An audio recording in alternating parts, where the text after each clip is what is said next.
السلام عليكم ورحمة الله تعالى وبركاته. مرحبا بكم في فيديو جديد. نلقاكم على فيديو في تمام الصحة والعافية. اليوم ان شاء الله غادي نقدم لكم رغيفة العيد او الرغيفة المسلين. كيجيو اكثر من رائعين، كيجيو مقرمشين ومورقين. هنايا حيدت الصوت ديال الفيديو لان كان عندي صداع ديال الدراري، ولكن راهم كيجيو كما كتشوفوا، كيجيو مقرمشين، كيبقاو مدة طويلة ما كيبردوش، وكيجيو كما كتشوفوا كيجيو مورقين غزالين. نتمنى ان شاء الله تجربوهم واكيد غادي يعجبوكم. هنا بالنسبه للمقادير عندي 30 غرام ديال الزبده كندوبوها. كنضيف هنا نص كاس مخلط ما بين الحليب والماء، يعني كنخلطوا نص كاس ماء ونص كاس حليب، او تقدروا عوض الماء ديروا ما زهر اللي كيعجبو النكهه ديال المزهر. كنضيف هنا نص خماره، كنضيف قبيصه ديال الملح، وكنضيف واحد الساشي ديال الفاني. هنا من الاحسن يعني الحليب او الماء يعني دفيوهم شي شويه، يعني درتهم باردين فكتلوا ليا شويه، يعني الزبده بردت ليا، فمن الاحسن يعني الحليب والماء كتدفيوهم شي شويه. انا هنا هذا الخليط عاودت دفيته شي شويه يعني باش يجيني ساهل في الخدمه ديالو. وانتم يعني من الاول من الاحسن انكم تدفيوهم كاملين. صافي هنا كنخلط هادشي كله مزيان غير هكا بيديا، وكنضيف الطحين. الطحين تقريبا هنا واحد 3 الكيسان ديال الطحين، وانتم على حسب يعني الدقيق اللي عندكم. هنا الدقيق ضيفوه بالتدريج. العجينه راها كتكون قاصحه، ما كتكونش يعني ما كتكونش رطبه بحال العجينه ديال المسمن، كتكون قاصحه تقريبا. هنا كتشوفوا راه زلافه عامره ديال الطحين. هنا راه ما كندلكوها حتى شي حاجه، كنجمعوها غير كنحسوا بها، كنحسوا بهاد المكونات كلهم انسجموا. كندلكو غير شويه، واحد دقيقه ولا 2 دقائق، يعني ماشي شي مجهود. كما كتشوفوا هذا هو القوام ديال العجين كيف كيكون، كتكون قاصحه. كنديروها في بلاستيكه وكنخليوها ترتاح غير واحد 10 دقائق. ولا هنا يعني ما كنتوش مسالين نكسها، تقدروا تخليوها قد ما خليتوها في الثلاجه ماشي مشكل لان ما فيهاش الخميره. وصافي هنايا كنبسطوها او كنورقوها بمايزينا. كنديروا كميه لا باس بها من المايزينا وكندلكوها مزيان، كنرققوها.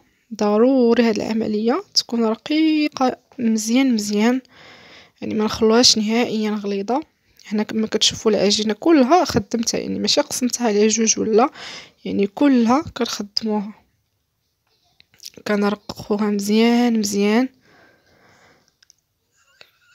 رقيقة، تكون رقيقة. قد ما رققتوها قد ما تحتاجوا على توريق اللي هو زوين بزاف. وكتروا شويه مايزينا لان مايزينا هي اللي كتورق، مايزينا هي اللي كتورق، اللي كتورق لينا المسمنات، وكيجيو يعني مقرمشين وكيبقاو مده طويله ما كيبردوش. انا خديت واحد نص خماره اللي بقات لي من العجين وكنديرها من الفوق، وكنبدا نرولي بهذا الشكل هذا. كنرولي شويه رقيق، نرولي مزيان. وضروري ومؤكد انكم ترققوا العجين مزيان. هاد العجين كيبقى من الفوق ما كيكونش مقاد، فمن الاحسن ان نحيدوه وصافي. وباش غنسدو العجين ما تحلش لينا في القالي ملي نكونوا كنقليو، كناخذوا واحد شويه ديال الطحين مع شويه الماء وكنديروه هكا في الجانب، كاين كيسد لينا مزيان، وهكا كنضمنوا ان العجين ما غاديش يتحل لينا في القالي. صافي كنخلط، كنحيد منها هكا الا كان شي طحين ولا في الاول، يعني كنديرو في مايزينا مزيان، عفوا ماشي طحين مايزينا. غير باش ما تلصقش لينا فاش نكونوا كنقطعوها. ومن بعد غادي نحيدو هاد الفائض ديال مايزينا. صافي دابا كنقطع، يعني كنقطع تقريبا واحد 2 سنتيم، يعني كما كتشوفوا تقريبا واحد صبيع، يعني واحد يعني تقريبا 2 سنتيم كما كتشوفوا. هذا هو القياس ديالو. عمليه جد جد جد سهله، ما كان يعني ما كنحتاجوش اننا نورق وحده بوحده، يعني كيدي معنا وقت ومجهود. فهاد العمليه جد سهله وكيجي النتيجه ديالهم رائعه. صافي هنا كما كتشوفوا يعني المقدار اللي عطيتكم، يعني المقادير اللي هما يعني ماشي مقادير اللي هما كتار، وراهم كيخرجوا تبارك الله كميه كتيره. هنا هذا المقدار هذا خرج لي تقريبا نص كيلو. هنا كنورقها مزيان كما كتشوفوا. على شكل مربع، كديروا المدلك الوسط وكنجروا الفوق والتحت باش تكونوا يعني فهمتوا الطريقه. ولا بانت لكم كتلصق ولا شي حاجه كتزيدوا في مايزينا، عاد من بعد غادي نحيدوا ديك المايزينا كلها، كنرققوا مزيان تكون العجينه رقيقه، لان كتزيد تنفخ لينا ملي كنديروها في الزيت كتزيد تنفخ.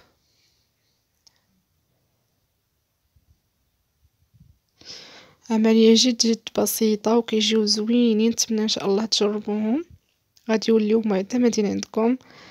كما قلت لكم الا حسيتوا بشي حاجه كتلصق فحيدوا ليها ديروا لها عفوا مايزينا. هنا من بعد ما كنسالي الكميه كلها اللي عندي كنحيد هذا الفائض ديال المايزينا او النشا، كنحيد كل هذاك الفائض يعني باش ما تجيناش شهبه. كما قلت لكم يعني باش ما تجيكمش الرغيفه تجيكم اللون ديالها هكا نص ابيض ونص محمر، فمن الاحسن تحيدوا هذاك الفائض ديال النشا. هنا بالنسبه للقالي كنديروا الزيت تكون شويه كثيره، وكنديروا عافيه اللي هي متوسطه، ما تكونش مهيله وما تكونش مجهده باش ما يتخطفوش عاوتاني. وكنبدا نرش عليهم يعني الزيت سخونه، كنرش من فوق الرغيفات باش يتنفخوا. ضروري هاد العمليه نبقاو ناخذوا من الزيت ونبقاو نرشوا من الفوق هكا باش ينتفخوا لينا ويجيو مرقين من الداخل.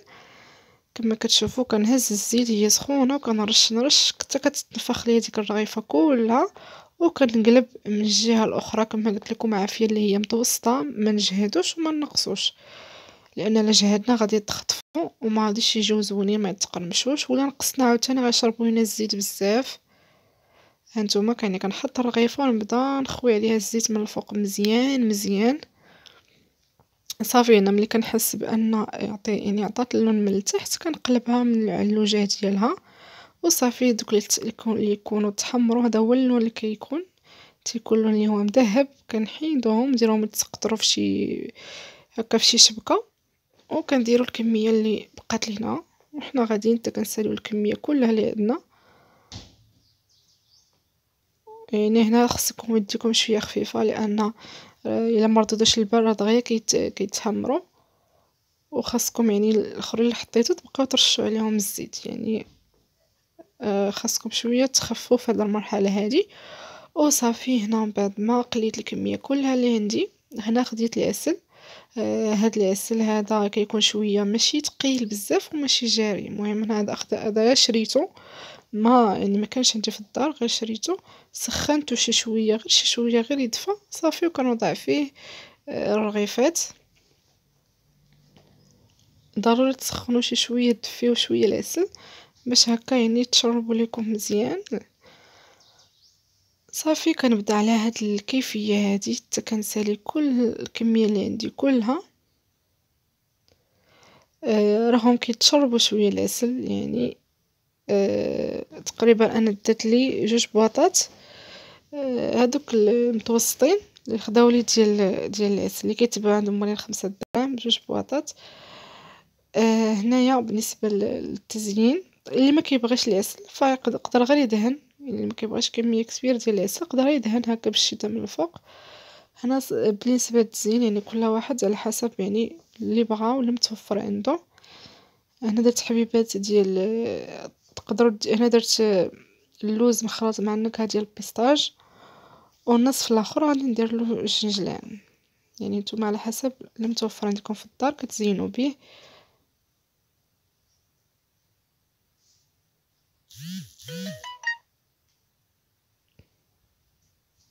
راهم كيجيو يعني مقرمشين وزوينين بزاف صراحه. اللي دقهم عندكم غادي يعجبوهم بزاف، كيجيو مقرمشين وكيبقاو يعني ما كيبردوش، كيبقاو مده طويله.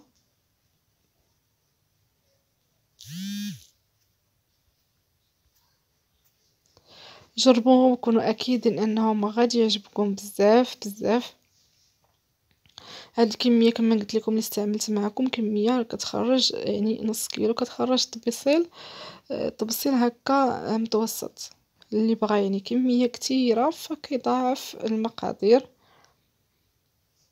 كما كتشوفوا هنا النصف الاخر زينته بالجنجلان. الجنجلان يكون ضروري تكون محمر شي شويه ما ديروش خضر، حمروه شي شويه. وهذه هي النتيجه النهائيه ديال هاد الرغيفات اللي الصراحه كيجيو اكثر من رائعين. الا جربتم غادي توليو يعني مدمنين عليهم، خصوصا في العيد فين بزاف كيتحضروا في الاعياد. وهنا يعني ساليت لا فيديو ديالي، نتمنى ان شاء الله يعجبكم وينال الاعجاب ديالكم وتجربوه واكيد غادي يعجبكم. هانتوما كتشوفوا راهم كيجيو مقرمشين بزاف، يعني غير كان عندي صداع ديال الدراري هنا ليها حيدت الصوت، فراه كيجيو مقرمشين واحد القرمجه رائعه. والى اللقاء، الى فيديو مقبل ان شاء الله. دمتم في رعاية الله.